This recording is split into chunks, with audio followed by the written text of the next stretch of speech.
இத்தன வருஷத்துல செய்யாத ஒரு விஷயத்த இன்னைக்கு செஞ்சு, அடுத்த 4 நாள் என் கால் செத்து போனது தான் மிச்சம்.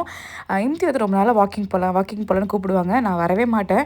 ஏன்னா எனக்கு தூங்குறதுன்னா அவ்ளோ பிடிக்கும். ஏன்னா மேக்கப்காக நெறையா டைம்ஸ் வெளில எந்திச்சு போறோம்ல. அதனால தூக்கம் கிடைச்சா எனக்கு ரொம்ப பிடிக்கும். "இல்ல நீ வந்தே ஆகணும்" அப்படின்னு சொல்லி என்னை இழுத்துட்டு போயிட்டாங்க. அன்னைக்கு போனது தான் 4 நாளைக்கு கால் வேலையே செய்யல. ஸோ புதுசா ஒரு விஷயம் ட்ரை பண்ணும்போது என்னென்னலாம் வலி வருங்கிறது இன்னைக்கு தான்டாப்பா தெரிஞ்சுது. ஒரு 20 மினிட்ஸ் கார்டியாவும், ஒரு 20 மினிட்ஸ் வாக்கிங் போயிருப்போம்னு நெனைக்கிறேன். அப்பா அவ்ளோ கஷ்டமா போயிடுச்சு. ஸோ நாங்க தான் வந்து வாக்கிங் போறோம்ன்னு பார்த்தா, அங்க அவ்வளோ பேர் வாக்கிங் போயிட்டுருக்காங்க. முன்ன பின்ன காலைல ஏந்திச்சு பார்த்தா தானே தெரியும்.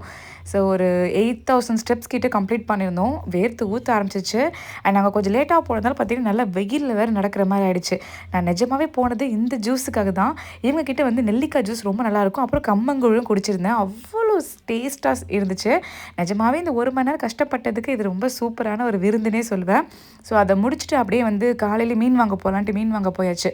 கானங்கத்து மீன் வாங்கிட்டு வர வழியில கொய்யாப்பழம் நல்லா ஃப்ரெஷ்ஷா இருந்துச்சு. எப்போவுமே இந்த அண்ணன்ட்ட வாங்குவேன். ரொம்பவே டேஸ்ட்டா இருக்கும். நல்லா இருக்கிற பழத்த மட்டும் தான் வச்சிருப்பாரு. அப்படியே மார்க்கெட் போயிட்டு கொஞ்சம் காய்கறி மட்டும் வாங்கிட்டு வீட்டுக்கு வந்துட்டேன். அன்னைக்கு சண்டே கண்டிப்பா ஈவினிங் சந்தைக்கு போகணும். சரி அதுக்கு முன்னாடி வந்து என்ன தேவையோ அத மட்டும் வாங்கலாமேன்னு வந்தாச்சு. வந்துட்டு அன்னைக்கு மீன் கிரேவி தான் வைக்க போறேன்.